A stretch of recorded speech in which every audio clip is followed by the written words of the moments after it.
오만한 자, 비웃는 자를 말합니다. 비웃는 자.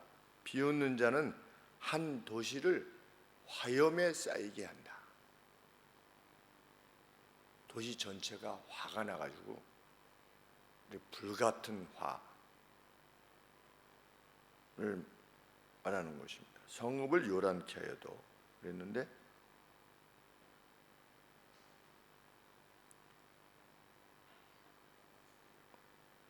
우리 원문에 가깝게 보면 어플레임이다. 우리 불꽃이 막 이렇게 일어날 때 그 불꽃 자체를 불이 나면 이렇게 확 타오르는 거 있지 않습니까? 그 프레임을 어플레임이다 이렇게 표현하고 있는데 비웃는 자는 한 도시를 시티 전체를 그냥 불살라 버린다. 분노에 의해서 불살한다 이런 뜻입니다. 그러나 지혜자들은 분노를 쫓아버린다. 그럼 여기서 모만한 자, 비웃는 자란 누굴 말하는 거냐? 지켜야만 하는 어떤 규범, 이것들을 비웃는 자를 말하는 것입니다. 질서, 그리고 규범, 권위, 이런 것들을 비웃고 그냥 자신의 생각이 자신의 행동의 원칙인 것입니다. 그냥 내 마음대로 사는 것입니다. 그래서 그는 결국 지켜야 될 규범이 전혀 없는 것입니다. 하나님께서 주신 인간 상호 간의 어떤 존경, 서로 귀히 여기는 것, 또 서로에 대한 애정, 이것들을 끊어버리고 또 느슨하게 만들고, 공산주의입니다. 쉽게 얘기하면 그 대표가 공산주의인 겁니다. 유물론자들, 그냥 세상이 뭐가 이게 벙 터져가지고서 이렇게 조성된 것이라고 믿는 자들에게는 지켜야 될 규범이 없는 것입니다. 공산주의자들의 특징이 무엇입니까? 만인의 만인에 대한 투쟁이다. 그냥 투쟁일 뿐입니다. 승자 독식, 이것이 공산주의의 원칙입니다. 사실은. 그래서 하나님께서 타락했지만, 비록 타락했지만 그 안에 사람으로서의 어떤 질서, 권위, 규범, 이런 것들을 우리가 마치 어떤 지도자들을 높여야만 되는 이유는 하나님께서 그들을 통해서 그래도 세상을 이끌어 가신다라고 하는 어떤 규범과 질서가 있는데 그것을 다 깨트려 버리는 것입니다. 왜냐하면 그것이 더 거센, 그들이 주장하는 이념과 사상보다 더 큰 세력이기 때문에 그렇습니다. 그래서 노인이고 뭐고 없는 것입니다. 홍위병, 모택동 이 숙청을 할 때 그 홍위병들이 뭐 70, 80 되신 중국 지식인들, 사회적인 어떤 그 권위자들, 이런 자들을 비판하고, 공개 비판하고, 우리 인민재판이라고 하지 않습니까? 해서 그들을 죽이고, 그래서 기존의 질서를 다 파괴하는 겁니다. 그래야만 자기들이 주장하는 것들이 실현될 수 있으니까.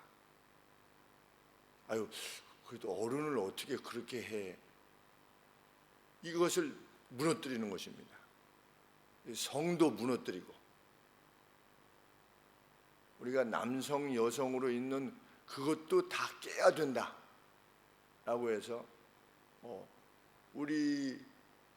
우리나라도 그렇다고 하는 것이 공공연 하다고 하지 않았습니까? 그냥 집단 합숙을 하는 남녀 학생들이 1980년대 후반, 그걸 다 깨뜨리는 것입니다. 지켜야 될 규범이 없는 것입니다. 그 권위를 비우는 것이고, 남성과 여성만 있느냐? 다른 성도 있다. 내가 꼭 왜 이성하고만 관계해야만 되느냐? 소돔과 고모라 아니겠습니까? 그것이 비웃는 자입니다. 무슨 주님이 도리하신 뭘 주님이 도리하셔? 처음부터 세상이 창조된 이후로 계속 똑같은데 스코포들, 경멸하는 자, 하나님의 약속을 경멸하는 것입니다.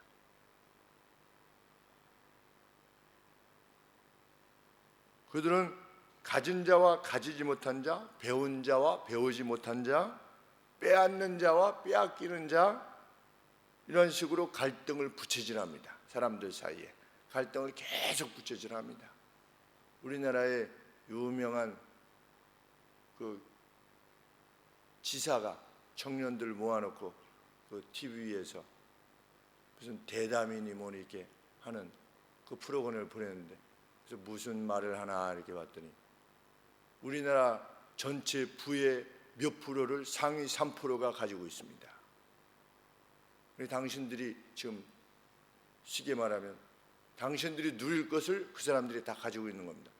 청년들의 지금 이제 막 이상적이고 또 자기 일자리를 찾기가 참 쉽지 않는 이런 청년들이 그런 이야기를 들었을 때 그들의 마음에 이렇게 아주 분노를 야기하는 것입니다. 아니, 나이 많이 든 사람이 한 60이, 60은 안 됐지만 50이나 되는 사람이 자기 아들뻘 되는 이제 20대 초중반 정도 되는 그 사람들에게 가르쳐야 될 말이 고작 그것인가? 그래서 저 자는 악한 자구나. 정말 사람의 마음에 분노를 일으키는 악한 자구나.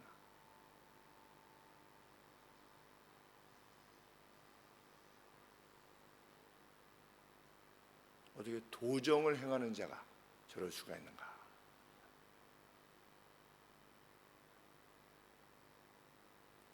그렇다면 그들을 움직이게 하는 것은 무엇인가? 자기 이익일 뿐입니다. 그 갈등을 부채질해 가지고 결국 이익을 보는 사람이 누구입니까? 결국 자기입니다. 이 사람이 이렇게 잘못하고 있어. 이런 것이 틀렸어. 이것은 끝내야 해요. 라고 해서 결국 이익을 얻는 자가 누구냐? 자기 자신이다. 기득권 얘기하는 사람일수록 자기가 가지려고 하는 겁니다. 기득권을 공격하는 사람일수록 자기 것을 떼어서 나눠준 사람이 있는가? 우리 기득권 이렇게 공격하는 사람들이 그 사람이 참 불우이웃을 위해서 자기 집 두 채 있었는데 한 채를 팔아가지고 누가 이렇게 줬다.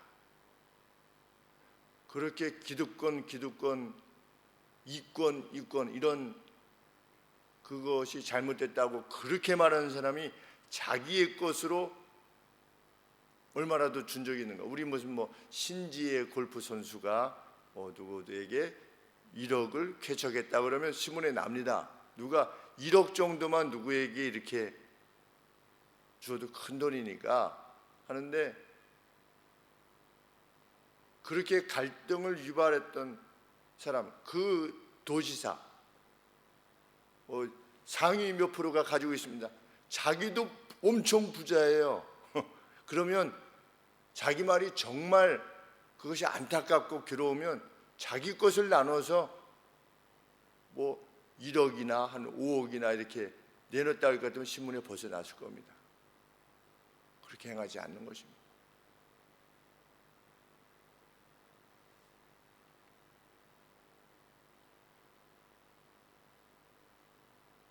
그들을 움직이게 하는 것은 무엇이냐? 결국 자기의 이익입니다. 그리고 필요하면 무슨 일인지 할 수 있습니다.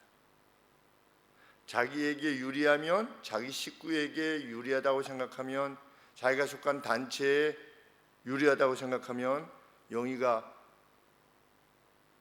국회의원 보좌관 인턴 하면서 옆에서 이렇게 경험해 보는데 국회의원이 입법 활동을 할 수가 없다.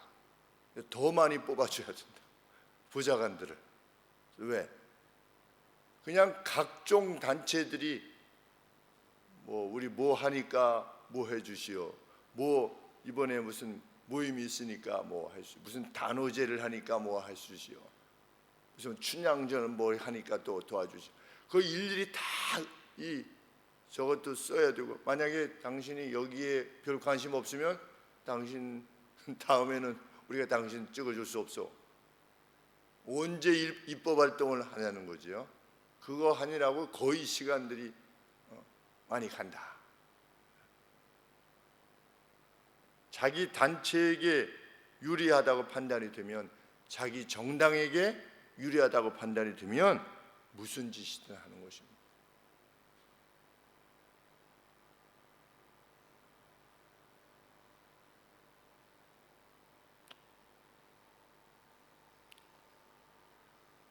우리가 얼마 전에 국가 대변인이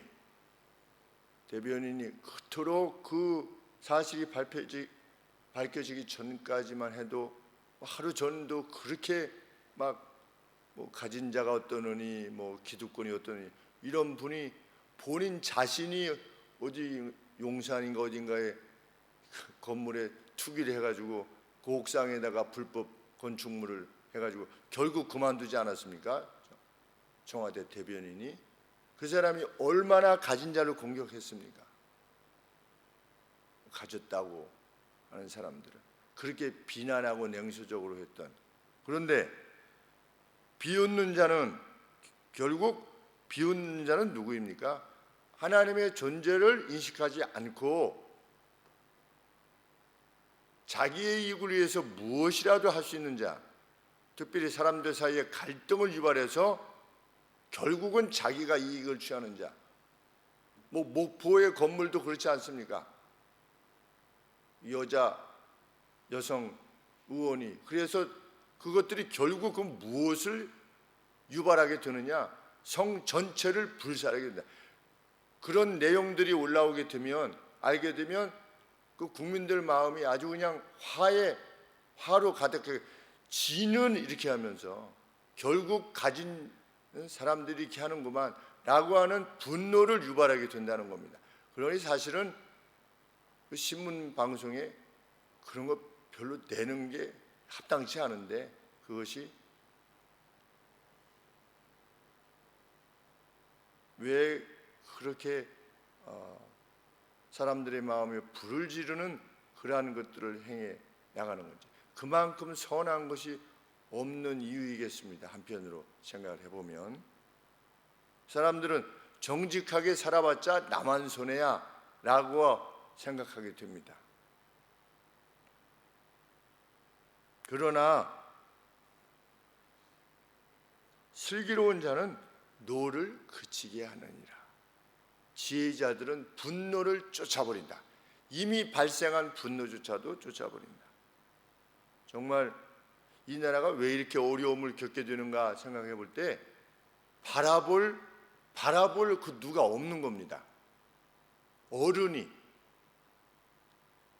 각각의 분야에서 그래도 참 저분을 알아보면서 저렇게 살아가는, 제가 여러 차례 말씀드리지만 볼리비아 대통령께서 은퇴하시고 나서 시골에서 이렇게 그냥 정말 촌로같이 이렇게 아주 그냥 시골 집입니다. 우리나라로 치면 뭐 그냥 기와집 정도 될까요? 그런 집에서 볼리비아 대통령이 자기 농사 지으면서 이렇게 농사꾼 모양을 하는 것이 아니라 실제로 농군으로서 그냥 이렇게 살아가는 모습을 한 신문에서 2번 정도 이렇게 본 적이 있는데, 퇴임 이후에 국민들이 더 사랑한다.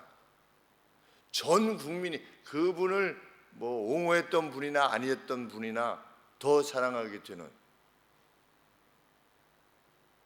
그 무엇 때문에 그렇습니까?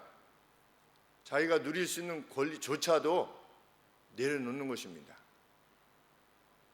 그런 것들을 보게 되면 있었던 분노도 그래도 저런 분이 계시잖아 라고 살아가게 되는 것입니다. 제가 10수년 전에 어떤 자매님이 자기가 새들어 살았던 주인께서 자기에게 행해준 내용을 라디오에서 들었는지 어디 글을 읽었는지 해서 접하게 되었는데, 이제 이 자매님이 매우 가난한 자매님인데 자기의 사연을 이렇게 어디에다 이렇게 올린 겁니다. 그런데 영구 임대 주택에 들어가면서 새 들어 살던 집에서 이게 나와야 되지 않겠습니까? 그래가지고 이게 나오는데 그 새 들어 살던 주인께서 그동안에 자기가 냈던 이 월세 있지 않습니까? 월세. 그것과 또 뭐 영원에 관계되어진 자신이 내야만 됐던 그것들을 통장과 함께 자기에게 주더래요. 그동안에 그러니까 이 자매가 너무 가난한 상태에 있는 것을 이 주인이 인식을 해서 나중에 요 사람한테 저축을 시킨 거죠, 자기에게. 그래서 처음부터 마지막까지 받았던 그 월세 전부를 모아가지고 이 자매에게 가서 잘 행복하게 살라고 하면서 그걸 다 돌려줬느라 이렇게 하면서 글을 써놓은 것을 본 적이 있었는데 그 마음에 감동이 되는 것이죠. 그 누군가 그 오랜 세월 동안 그것을 한 달 한 달 이렇게 채워갈 때 그 마음이 얼마나 행복하고 기뻤을까. 이 자매가 뭐 결국 그렇게 큰 돈은 아니라 할지라도 이게 사랑을 받게 되었을 때 얼마나 행복할까. 그 누구냐? 그 사람이 지혜자다. 지혜자는 노를 그치게 하느니라. 그래서 제가 저희 작은 형 얘기를 자주 하지 않았습니까? 돈을 많이 벌어도 자기를 위하여 쓰지 않는 사람을 보아야만 가난한 사람들이 용기를 가지고 살 수 있다. 그렇게 말을 하고 그대로 사는 것입니다. 돈 많이 벌 수 있지만 하나님이 원하시는 바를 향해서 그저 가난하게 싱글로 그냥 일생을 사는 것입니다. 누가 필요하다면 그나마 있는 것도 주는 겁니다. 그래서 지금껏 세상에서 가장 존경하는 사람이 그래도 작은 영입니다. 그 작은 영, 말씀대로 그냥 사는 겁니다.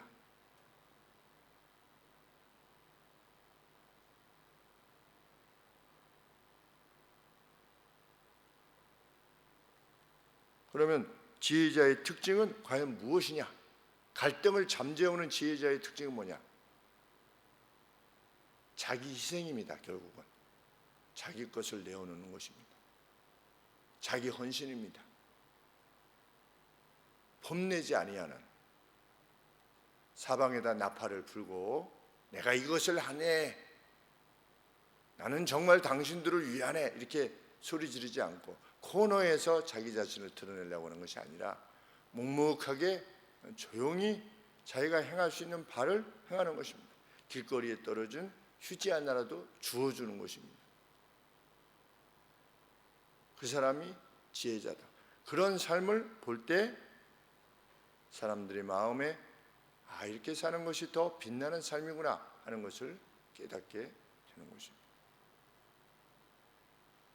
그러한 향기, 갈등을 부추기는 자들의 그 소란스러움을 잠재울 수 있는 향기가 되어서 사는 것. 화평케 하는 자는 복이 있나니 저희가 하나님의 아들이라 일컬음을 받게 될 것이다. 이러한 영예를 지닌 사람이야말로 진정 인생을 멋지게 살아가는 것이고 성공적으로 살아가는 것이라 믿는 것이 우리의 공동의 확신이라 믿습니다. 기도하겠습니다.